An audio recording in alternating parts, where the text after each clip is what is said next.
70-72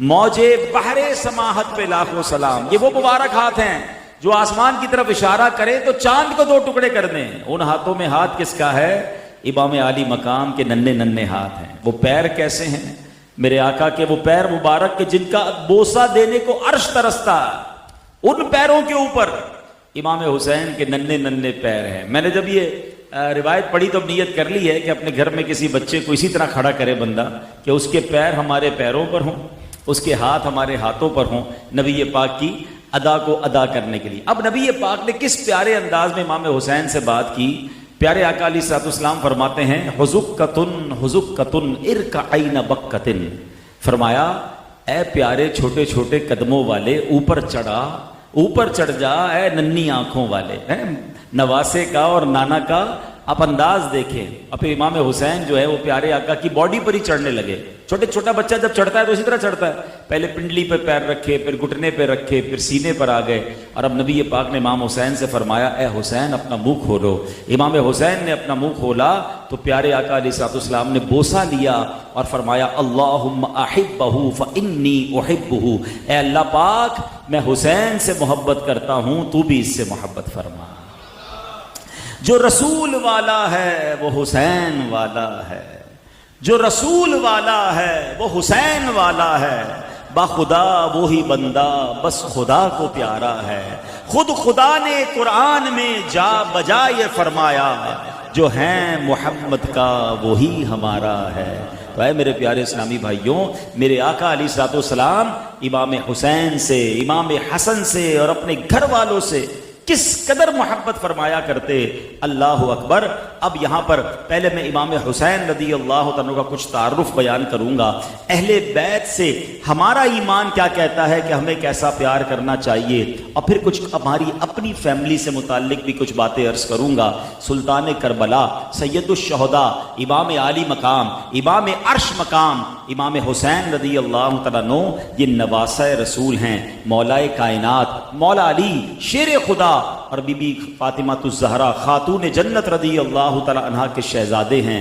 امام حسین 5 شعبان 4 ہجری کو مدینہ منورہ میں پیدا ہوئے. میرے آقا علیہ الصلوۃ والسلام نے آپ کا نام حسین اور شبیر رکھا. یاد رکھیے گا, شبر امام حسن کا ایک اور نام ہے اور شبیر امام حسین کا ایک اور نام ہے. اور امام حسن اور امام حسین. اچھا, ایک اور خوبصورت بات, دنیا میں بہت سارے نام وہ ہیں جو ریپیٹیشن ہوتی ہے. آج کل تو ویسے ہی بڑا ٹرینڈ چلا ہوا ہے کہ حضرت کوئی ایسا نام بتائیں جو ذرا یونیک ہو, کسی اور کا نہ ہو. خاندان میں یہ نام ہوتا ہے, مگر اللہ پاک کی طرف سے یہ ایک ایسا راز ہے کہ حسن اور حسین یہ نام امام حسن حسین سے پہلے دنیا میں کسی کا بھی نہیں رکھا گیا تھا. سب سے یہ نام چھپا کے رکھے گئے تھے. یہ نام انہی شہزادوں کو عطا ہوئے اور اب انہی کی نسبت سے ساری دنیا میں آپ کو حسن اور حسین ملیں گے جو ان کے غلام ہیں, مگر سب سے پہلے یہ نام جو ہیں وہ انہیں ہی عطا کیے گئے. امام حسین کی کنیت ابو عبداللہ ہے, لقب سبت رسول, رسول پاک کے نواسے, اور ریحانۃ الرسول یعنی نبی پاک علیہ الصلوۃ والسلام کے پھول ہیں. پیارے آقا انہیں پھول بھی فرماتے اور پھولوں کی طرح باقاعدہ اسمیل بھی کیا کرتے تھے, ہاں سونگا بھی کرتے تھے. اس قدر محبت امام حسین سے. امام حسین کی ابتدا کیا ہے یہ ذرا سوچئے گا. یہ امام حسن کو بھی شرف ملا اور امام حسین رضی اللہ عنہ کو بھی شرف ملا. آج ہمارے گھر میں بچہ پیدا ہوتا ہے, ہم کوشش کیا کرتے ہیں کہ امام صاحب سے یا کسی بزرگ سے اذان دلوائیں اور پھر گٹی دلوائیں. کوئی بھی چیز ان کے منہ سے لگا کر شہد یا کھجور وغیرہ چٹائی جاتی, اچھی بات ہے. اس کو عربی میں کہتے ہیں تحنیک. یہ سنت ہے, بچے کو کوئی اچھی کسی نیک شخصیت سے ایک تبرک کروایا جائے. لیکن امام حسین کی قسمت پر ہماری جانیں قربان کہ امام حسین جب پیدا ہوئے تو اذان کس نے دی؟ جناب رسول اللہ علیہ الصلوۃ والسلام نے آپ کے کانوں میں اذان دی. یعنی امام حسین نے سب سے پہلی کوئی آواز سنی ہے تو وہ اللہ کے نبی کی آواز سنی ہے, اور حبیب اللہ کی آواز میں نام کس کا سنا ہے؟ اللہ اکبر, اللہ اکبر ہے. آپ کمبینیشن دیکھیں کہ رحمت للعالمین اذان دے رہے ہیں اور سب سے پہلے نام کس کا سنا رہے ہیں؟ اللہ رب العالمین کا نام سنا رہے ہیں. دس از دا بگننگ آف امام حسین. اچھا, یہ تو لسٹنگ کی بگننگ ہوئی نا. اب آپ کی خوراک کی بگننگ کیا ہو رہی ہے، آپ کی سٹارٹ کیا ہو رہی، گٹی کیا ملی؟ پیارے آقا نے کوئی کھجور چبا کر منہ میں نہیں دی، کوئی شہد ان کو نہیں چٹایا. اللہ اکبر. میرے آقا نے امام حسین کو گود میں لیا اور اپنی زبان مبارک امام حسین کے منہ میں دے دی.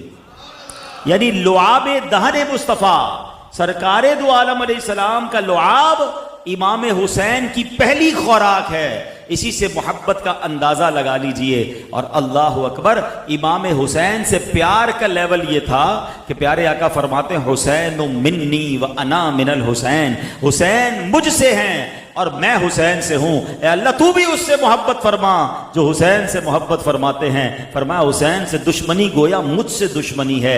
اتنا پیار ہے. اور ایک موقع پر تو پیار کا ایک اور شاندار اظہار ہوا کہ نبی پاک کے اپنے شہزادے تھے حضرت ابراہیم رضی اللہ تعالیٰ، وہ بھی چھوٹی عمر تھی. ایک بار پیارے آقا کی گود میں امام حسین بھی ہیں اور پیارے آقا علیہ الصلوۃ والسلام کے اپنے شہزادے حضرت ابراہیم بھی ہیں. جبریل امین حاضر ہوتے ہیں، عرض کرتے ہیں یا رسول اللہ صلی اللہ تعالیٰ علیہ وسلم دونوں میں سے ایک کو پسند فرما لیں. اللہ ان دونوں کو آپ کے پاس جمع نہیں فرمائے گا، یعنی کسی ایک نے جانا ہے دنیا سے، ڈیسائیڈ آپ کر لیں.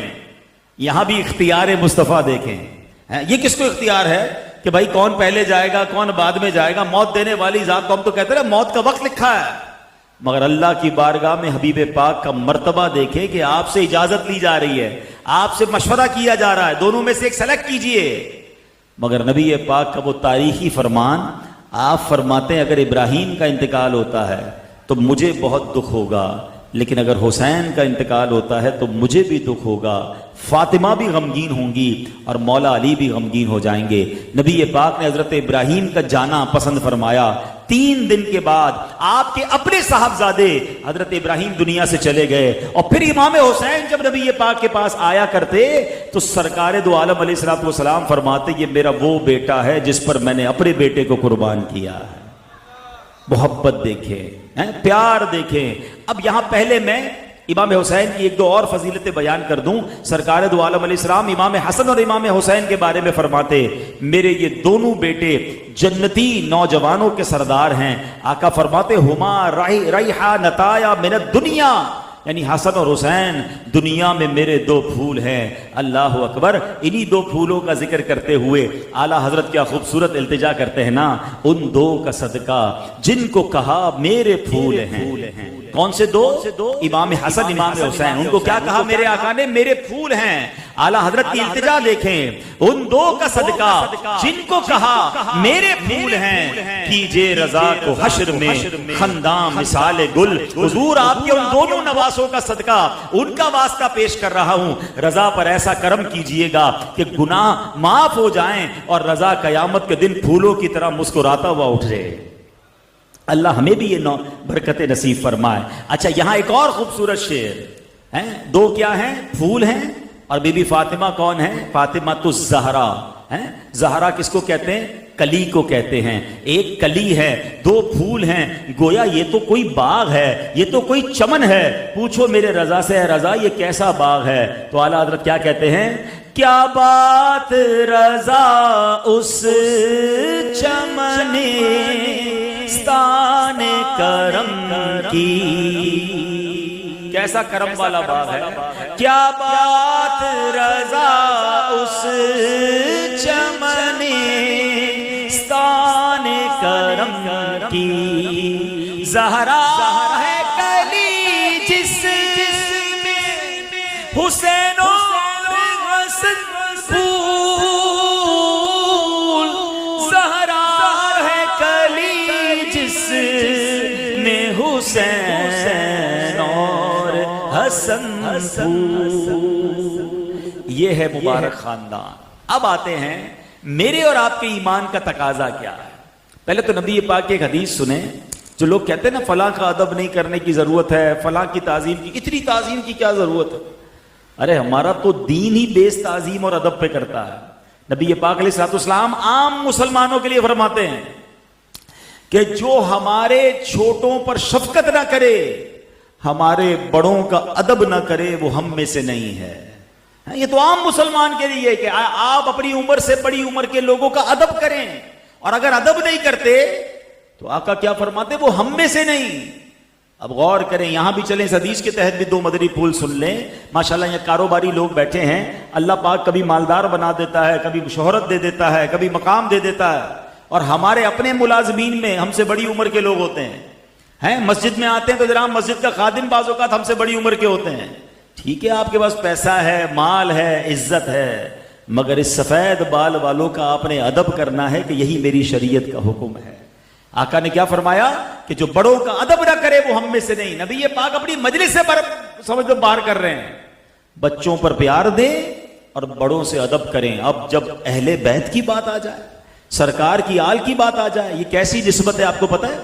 ایک بار نبی پاک علیہ السلام کی پھوپھی جان ہیں حضرت صفیہ، تو ایک مرتبہ انہیں کسی نے کہہ دیا کہ اے صفیہ، اللہ پاک کی بارگاہ میں آپ کی جو نبی پاک علیہ السلام سے رشتہ داری ہے نا، یہ کوئی فائدہ نہیں دے گی. یہ جو آپ کا رشتہ ہے، یہ آپ کی جو فیملی پیارے آقا علیہ السلام کے ساتھ ہے، یہ کوئی فائدہ نہیں ملے گا. حضرت صفیہ رضی اللہ تعالیٰ عنہ کو بڑا دکھ ہوا.